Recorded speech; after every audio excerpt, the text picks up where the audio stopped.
তবে আপনি? তোমাদের কথা মনে পড়লো তাই চলে আসলাম, কিন্তু চাচা যেন কারো শিক্ষা দিতে চাচ্ছেন। আর বলো না, আরে খান সাহেবের বড় ভাই, যার এক পা কবরে আর এক পা দুনিয়ায়, সে কিনা আমাদের নীলারে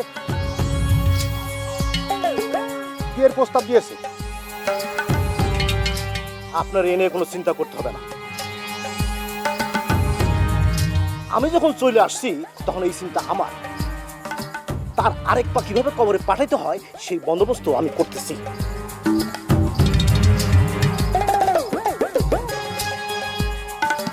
এ কি তুমি? এখন কোথায়? খুঁজে পায় না তোমায় হেথায় হোথায়। মধ্য গগনে সূর্য আছে উঠে, তার উপরে ডাকে পাখি। আমিও বুঝি না কিছু, কিন্তু শুধু তোমায় ছাড়া আমি বাঁচবো কেমন করে, কেমন করে? মাথায় তার উপরে। চাচা কি কাব্য সাধনা করেন? আরে জামাই যে, এসো এসো এসো এসো, বসো বসো বসো বসো। শোনো জামাই, এই যে আমাদের দেশের যারা বড় বড় কবি, লেখক, সাহিত্যিক, তারা কিন্তু নারীদেরকে তাদের রচনার মধ্যে, লেখার মধ্যে প্রাধান্য দিয়েছেন বেশি। আমাদের এই যে রবীন্দ্রনাথ ঠাকুর, তিনি ছিলেন প্রচণ্ড মেধাবী। তিনি শুধু আমাদের দেশের নারীদের চিনেই ক্ষান্ত হননি, তিনি বিদেশি নারীদের প্রতিও তিনি নজর দিয়েছেন, তাদেরও চেনার চেষ্টা করেছেন। এই যে তার একটা গান আছে দেখো, আমি চিনি গো চিনি তোমারে ও গো বিদেশিনী, তুমি থাকো সিন্ধু পারে ও গো বিদেশিনী। বড়ই খারাপ চাচা, বড়ই খারাপ। কেন খারাপ কেন? পার্সিয়ালিটি হয়ে গেল না? সবাই খালি নারীক নিয়ে গবেষণা করে, পুরুষক নিয়ে কেউ গবেষণা করে না। আরে জামাই, আরে পুরুষকে নিয়ে গবেষণার কি আছে? হ্যাঁ, অনেক কিছু আছে চাচা, অনেক কিছু আছে। পুরুষ হচ্ছে কঠিন নিষ্ঠুর। আরে কোনো কঠিন নিষ্ঠুর বিষয় তো কবিতার বিষয় হতে পারে না। কবিতার বিষয় হবে কোমল, নারীর মতো অসহায়, অবলা। পুরুষও অসহায় চাচা, পুরুষও অসহায়। অসহায়? এ অসহায় কিভাবে? চাচা বিয়ে করেন নাই তো, বিয়ে করলেই পরে বুঝবেন। মনে করেন আপনি বউকে একটু শাসন করেন, তালি পরে আপনার কবি অত্যাচারী স্বামী। আবার আপনি যদি বউকে একটু আদর করেন, তালি পরে আপনার কবি ভাউরে স্বামী। আপনি যদি বাড়ির ভিতরে থাকেন, তালি পরে আপনার কবি আকাম্মা স্বামী। আবার আপনি যদি বাড়ির বাইরে থাকেন, তালি পরে আপনার কবি বাজাম্মা স্বামী। কোন দিক যাবেন? মনে করেন আপনি বউকে চাকরি করবার দিবেন না, তাহলে পরে আপনার কবি সন্দেহভাজন স্বামী। আবার আপনি যদি বউকে চাকরি করবার দেন, তাহলে পরে আপনার কবি বউয়ের কামাই খাওয়া স্বামী। জামাই, এই তোমার কথা শুনে তো আমি চিন্তার মহাসাগরে পড়ে গেলাম। আমাদের পুরুষদের জন্য একটু চিন্তা করেন চাচা। আপনার তো বিয়ার কথা চলতেছে, আপনিও বিয়া করবেন, তখন আপনারও কামেত লাগবে। আমার বিয়ের ব্যাপার? কার সাথে? কার সাথে আবার? ওই যে আপনি যাকে পছন্দ করেন, মোক্তার সাহেবের বেটি নীলার সাথে। তাই বুঝি? আমি তো সব কিছুই জানি না।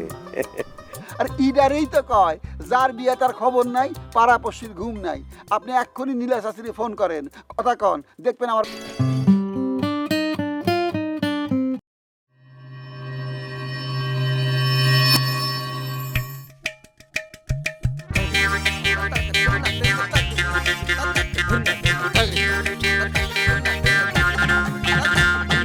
অকাচের ঢেকে মনে বিয়ে ভীতি প্রেমিকের রূপে ভণ্ড, কারো প্রতি প্রীতি অসঙ্গতি আজব লঙ্কা কাণ্ড। নেই যার নীতি করে রাজনীতি, বংশ নিয়ে দ্বন্দ্ব, কারো নাকে আসে সব কথাতেই আইনি ধারার গন্ধ।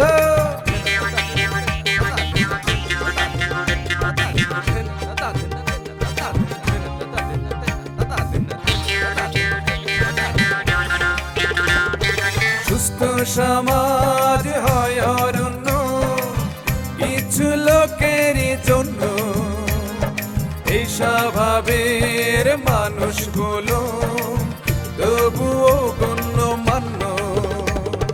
তোষামোদ ছেড়ে বসুন একটু নড়ে, সবার কথা ভাবুন, চলার পথে এদের থেকে 100 হাত দূরে থাকুন, 100 হাত দূরে থাকুন, 100 হাত দূরে থাকুন, 100 হাত দূরে থাকুন, 100 হাত দূরে থাকুন।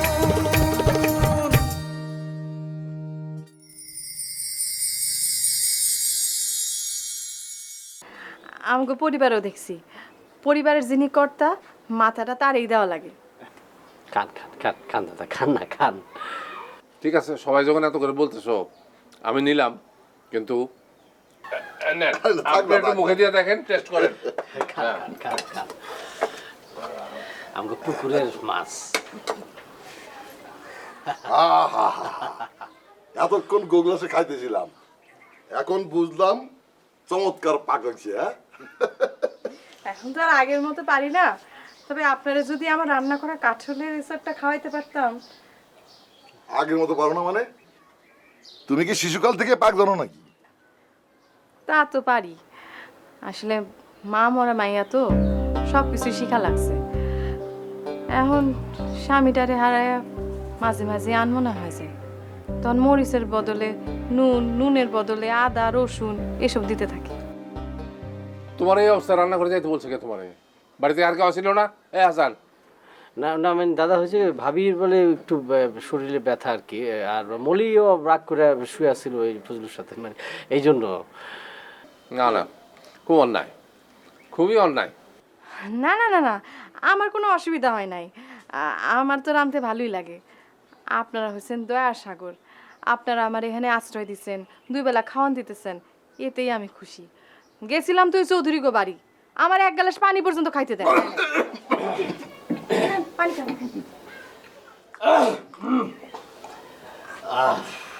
আর একটু পানি দিব? না, কি হলো, খাইতেছেন না কেন? আমি আর খাইতে পারবো না। সে কি, আপনার পাতে সব খাওয়ানি তো পড়ে রয়েছে। এই না এতক্ষণ ধরে আপনি আমার পাকের প্রশংসা করতেছিলেন। আমি একবারে বেশি খাইতে পারি না। আরে এইটাই তো খাওয়ানোর সময় চৌধুরী,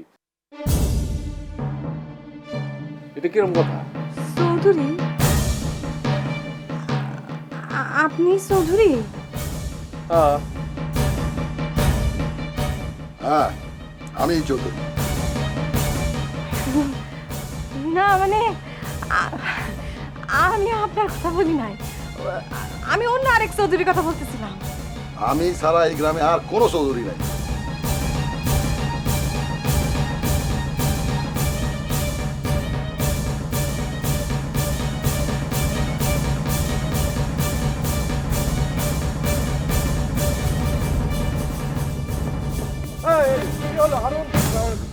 তুমি এভাবে দৌড়াচ্ছ কেন? বড় চাচা, এই হইলো আপনাদের বিচার? কেন আমাদের বিচারে আবার কি হলো? গ্রামে নতুন মানুষ দেখা আমি একটু খোঁজ খবর নিতে গেছিলাম, আর আপনাদের বাড়ির টিটু আইসা তারে দিয়া উল্টা আমার মাইর খাওয়াইলো। কি টিটুর এত বড় সাহস? জি, আমি গ্রামের নিরাপত্তার কথা ভাইবা লোকটার পরিচয় জানতে চাইলাম, সে তো আমারে পরিচয় দিলই না, বরং আমারে মারতে আসলো। এমন সময় আসলো টিটু। টিটু আইসা কোথায় আমারে বাঁচাবে তা না, উল্টা আমারে আরো বেশি মাইর দিতে বলে গেল। না না না, টিটু খুব বাজে কাজ করেছে, এর জন্য আমি ওর কঠোর শাস্তির ব্যবস্থা করব। আপনারা এই গ্রামের মাথা, আপনাদের মানুষ যদি এমন করে তাহলে কেমন হয় বলেন?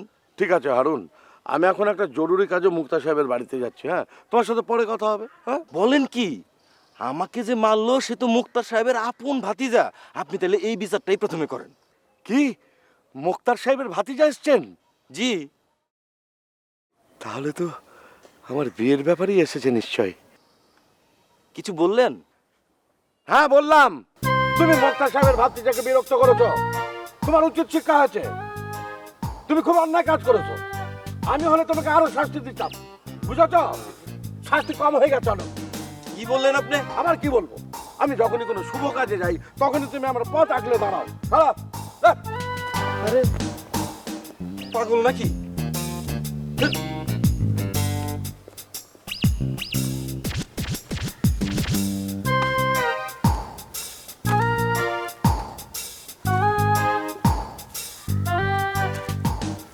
নীলাকাশ, আমার নীলাকাশ। আপনি? আপনি এখানে কেন? আমি তোমার কাছে এসেছি জান পাখি, দুদিন পরে আমাদের বিবাহ। কি বিবাহ মানে? সে কি, তুমিও কিছু জানো না? দেখো দেখি, হ্যাঁ, এই মুরব্বীরা আমাদের কাউকে না জানিয়ে আমাদের বিয়ে ঠিক করে ফেলেছে। ফালতু কথা বলেন না তো। নীলাকাশ, সে কি, তুমি কেমন এখন পর নাকি? দুদিন পর আমাদের বিবাহ। আপনি জানতে থেকে জান বলছি। দেখো দেখি কি কাণ্ড, তুমি আমার সাথে এরকম ব্যবহার করছো কেন বলো তো নীলাকাশ? নীলা, কোনো সমস্যা? না মানে এই, এই, তুমি কে, এখানে কি চাও? এই বুড়া বাহাম কি তোমার ডিস্টার্ব করতেছে? ইয়ে মানে এই বেয়াদব নালায়েক! নীলা, তুমি শুধু বলো। এই ও কি বলবে, ও কি বলবে? তোমার লজ্জা করে না? আমাদের দুজনের মাঝখানে তুমি একটা লম্বা বাঁশ নিয়ে ঢুকে পড়েছো। বুঝছি, এই বুইরাই তাহলে সেই বুইরা যার এক পাও কবরে আর এক পাও আমি কবরে পাঠানোর ব্যবস্থা করতেছি।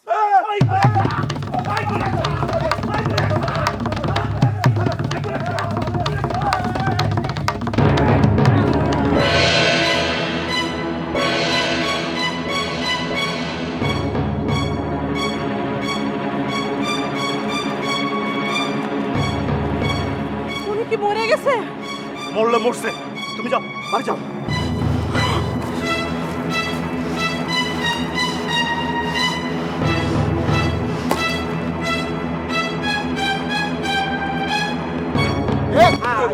আপনি কুত্তার দাবার খাওয়া শিয়ালের মতো দৌড়াইতেছেন কে? আর বললেন না ভাই, আমার অবস্থা একেবারে ডাইল ভাত করে ছেড়ে দিছি। কিটা আপনার অবস্থা ডাল ভাত করছে? আপনার দেখে তো মনে হচ্ছে চুরি করবেন গিয়ে ধরা খাইছেন, গৃহস্থের দাবার খেয়ে দৌড় মারছে। না রে ভাই, এই গ্রামে আর থাকা যাবে না, আর থাকা যাবে না। আজব কথা কইলেন, আপনার অত্যাচারে মানুষ গ্রাম ছাড়া হতিছে, আর আপনি কইতেছেন এই গ্রামে থাকা যাবে না। আরে এই গ্রামে কি বিচার করার মতো একটা মানুষও নাই? আরে তা কি হচ্ছে আরে- সেটা কবেন তো? আরে ভাই, আপনিও আপনার এই বড় চাচার মতো কথা আরে বলতেছেন। বড় সেটা কি করছে সেটা আমার কন। আরে কি করে নাই বলেন? আমি গেলাম তার কাছে বিচার চাই, আর তিনি কিনা উল্টা আমার কথা শুনে দিলেন। আরে কিসের জন্য বিচার চাইবার গেছেন সেটা তোকে কইবেন। আরে তিনি তো আছেন ফুর্তিতে। আরে আপনাদের বাড়ির টিটু টিটটা, টিকটা টিকটা আবার কি করছে? সে মুক্তার সাহেবের ভাতিজারে নিয়ে আমার মাইট দিতে নিছে। কন কি? আরে তালি পরে তো আপনি একেবারে সঠিক জায়গা যাচ্ছেন। এইটা আপনাদের পরিবারের সম্মানের ব্যাপার না বলেন? আর সেই সম্মান রক্ষার দায়িত্ব এই ফজলুর কাঁধে। আপনি কোনো চিন্তা করবেন না, বুঝছেন? আমি টিটার বিচার করেই ছাড়বো। তবে মাইর খেলে কিন্তু আপনার লাভ হইতো। আমার লাভ হইতো কেমনে? আরে কিরাম করে বোঝেন না? মনে করেন টিপটা ধারালো চাকু দিয়া আপনার গলার মধ্যে একটা পোষ দিল, তখন কি হইতো? আপনি গুরুতর আঘাতপ্রাপ্ত হয়ে হাসপাতালে ভর্তি হইতো। তখন ইন্স্যুরেন্স কোম্পানি আপনাকে অনেকগুলো টাকা দিত। নাম হইতো ইন্স্যুরেন্স কোম্পানির, টাকা পাইতেন আপনি। ও আরে ভাই, কথাটা তো আপনি খারাপ বললেন না। এই ফজলু কোনোদিন খারাপ কথা কয় না, খালি মূর্খরা এই বেকার পোলাপন ফজলুর কথা কোনো মূল্য দিল না। আচ্ছা ভাই, এই আমার বিচারটা আমি পাবো তো? ফজলু যতদিন বেঁচে আছে আপনার বিচার আপনি পাবেনই। আপনি বাড়ির যে ঘুমান, আমি দেখি কি করা যায়। আপনি একটু দেখেন ভাই। হ্যাঁ, আচ্ছা ভাই, খুচরা কিছু টাকা আছে? খুচরা টাকা তো নাই। যা আছে দেন না। 100 টাকা দেন না, মানি ব্যাগ যাচ্ছে, বুঝছেন? আমার কাছে তো আর কিছু নাই। আচ্ছা হাইতে যান না, ব্যায়াম হবে।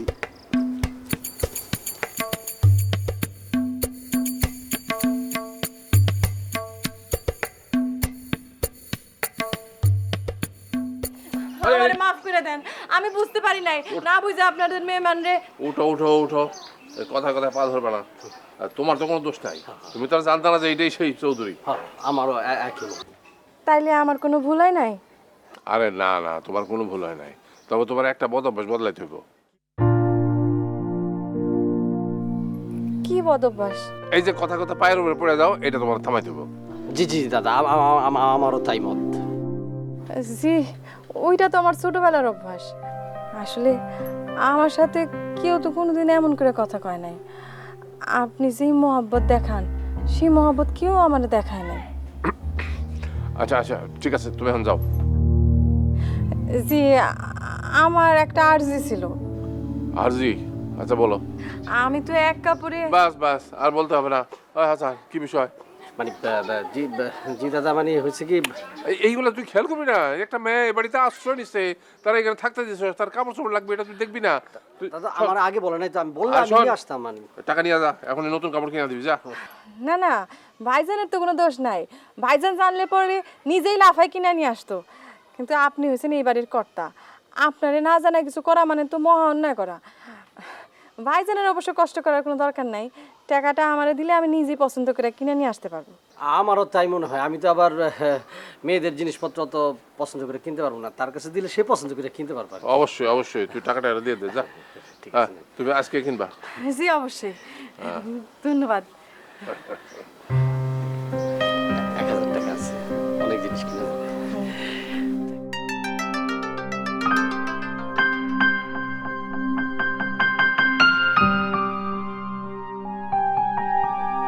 বসো। এটা একটা কাম হলো। কেন আবার কি অকাজ করলো তুমি? তুমি সব সময় মনে করো আমি একটা অকাজ করে বসে থাকি, আমি অকাজ করার ঢেকি। বিয়ের পর থেকে তো কোনো সুকাজই করনি, খালি অকাজই করে গিয়েছো। এটাই তো তোমাকে সবার বড় ভুল। আমার কোনো গুণ তোমরা ধরবে পারলে না, কিন্তু পাবলিক সব ধরে ফেলাইছে। আমি কত বড় গুণী মানুষ পাবলিক ঠিকই জানে। কিরা আবার তোমার গুণ ধরতে পারলো? কে? আমাদের হারুন, ইন্স্যুরেন্স হারুন। ও রতনে রতন সেনে। কি কইলা তুমি? না, বললাম যে কিভাবে সে তোমার গুনগুন ধরতে পারলো। এই যে দেখো, বাড়ির কেউ যখন সঠিক বিচার করবার পারলো না, তখন সে আমার কাছে আসছে সঠিক বিচারের জন্য। কার বিচার করবো তুমি? কি আর কব, সব হতিছে তোমাদের আশকারা। আশকারা দিয়ে দিয়ে সবাই মাথা তুটাইছে। তুমি ছাড়া তো আর কারো আশকারা দেওয়া হয়েছে বলে মনে হয় না। কে? ওই টিটটা। টিটটারে এমন আশকারা দিছো, টিটটা সারা গায়ে মাস্তানি করে বেড়ায়। টিটু? বলো কি, ওর এত সাহস কোথার থেকে হইলো? বড় চাচা, বড় চাচা দিচ্ছে আশকারা। বড় চাচা মাথা তুটেছে, বড় চাচার আশকারা পায় তো এগুলো করে বেড়াইতেছে। আর বড় চাচাও তো নতুন করে ফোন দিতে কি শুরু করছে জানো? তুমি বড় চাচা নিয়ে আর একটা কথা বলবা না, খবরদার। আজে বাজে কথা কি আমি কই? মোক্তার সাহেবের ভাতিজারে দিয়ে ওই হারুনেক মার দিছে টিটটা। এই খবর শুনে বড় চাচা আত্মহারা খুশিতে।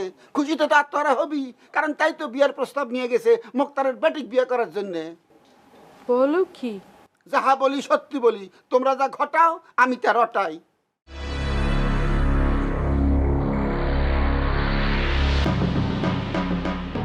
তাহলে তো এর একটা বিহিত করা উচিত।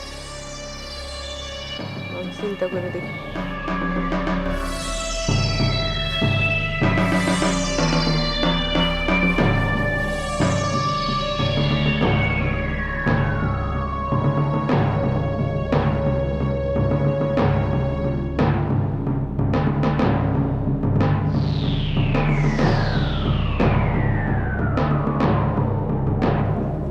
কি তুই তার মেরে ফেলেছিস? বাড়িটা তো জোরেই মারছি, মরলেও মরতে পারে। এটা তুমি কি করেছো? কেন চাচা, আপনারা বলছি ওই বেটার আরেক পা কিভাবে কবরে পাঠাতে হয় সেই বন্দোবস্ত আমি করব। তো তুমি কি বুঝতে পারছো তুমি কি করিছো? তুমি বুঝতে পারছো? আরে তোমার তো ফাঁসি হয়ে যাবে। কেন ফাঁসি হবে কেন? আপনি একটা মানুষকে মারে ফেলবেন আর আপনার কিছুই হবে না? আরে সে তো তোমার ডিস্টার্ব দিতেছিল। তাই বলে একটা মানুষ আপনি জানে মেরে ফেলবেন? তখন মাথায় রক্ত উঠে গেছিল। কি থেকে কি করছি আমি ঠিক জানি না।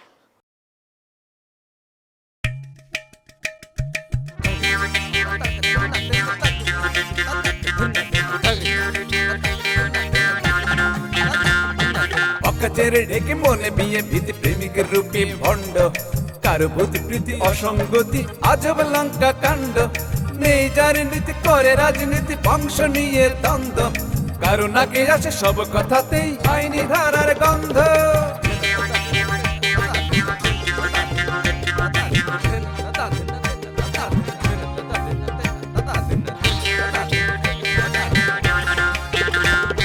সুস্থ সমাজ হয় অরণ্য কিছু লোকেরই জন্য, এই স্বভাবের মানুষগুলো তবুও